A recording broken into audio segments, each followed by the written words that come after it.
高雄美浓农会的传统超市最近进行大改造，改命名做未来超市。内面唔但全部使用台湾的建材，嘛设一个在地农产专区，用在地食材做点心甲饮料，希望把农产品推广出去。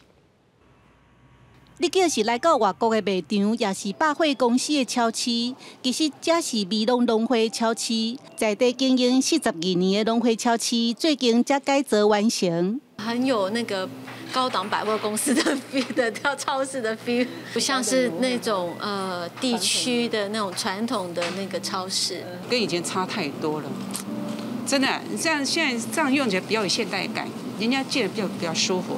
购物那种心情就不一样了。 这个超市的天棚是用茶设计的波浪线条，嘛亲像草泥啊，佮有花架、装潢，全部拢是用国产的日本山仔茶改造了后，号做未来超市，是想要传达台湾的未来伫农业，嘛是永续。希望说，透过我们国产柳杉的一个推动来讲的话，能够适度的疏滑，可是我们也是要把我们的树木把它种回去，那这样可以减少的其他的一些外国的。 树木要进到我们台湾来讲的时候，造成的一些碳的排放的问题。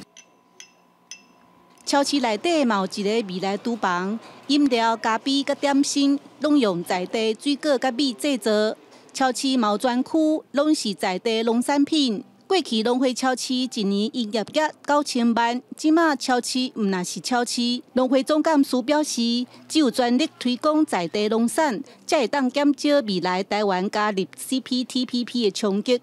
记者陈嘉文、罗维做高雄报道。